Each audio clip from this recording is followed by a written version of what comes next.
How can we, especially the younger generations, feel lonely in a world so connected? From Facebook to Twitter to WhatsApp, Instagram, Snapchat, we've never had more ways to connect, yet levels of loneliness are only increasing.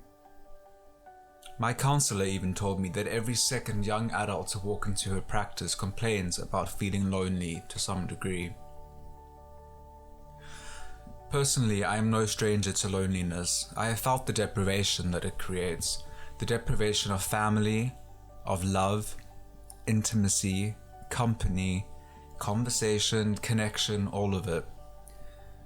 But I believe that this COVID-19 lockdown has really raised the bar for me, and I'm sure for many other people out there.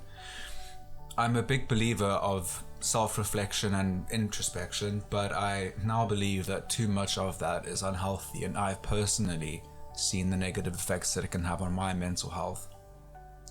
Because when you're a deep thinker, life's already tough, but when you have nobody around, actually physically around, to provide some relief from that in the form of conversation, in the form of company, and just in the form of having somebody around you, it's a killer. It's a self-sabotaging cesspool of anxiety and overthinking.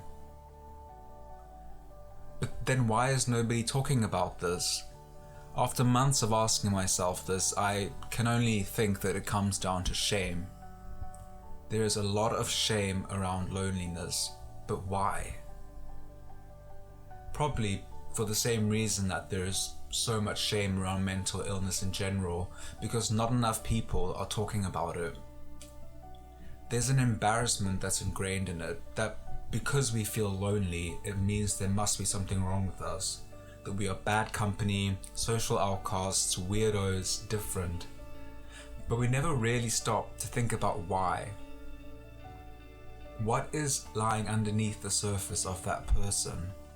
What has caused the loneliness? Why have they built these walls for themselves? Sometimes it's self-inflicted, yes, a coping mechanism, and sometimes it's a lack of confidence. But what experiences has he or she had?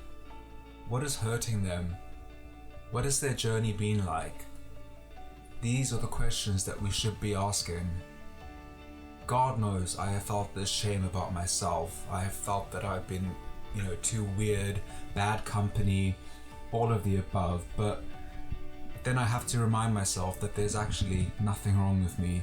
I've just had some pretty nasty stuff happen to me over the years. But I've got beautiful people in my life, and although they might not physically be here, they're around the globe and I know that they're there. And I love them more than anything on earth. But this specific chapter of my life has just been a little bit more inwards, for obvious and necessary reasons. But please, people, don't be so quick to judge. I challenge you to be curious and to be kind instead. Show empathy, open up a dialogue. You never know what you might learn about that person and what it can teach you.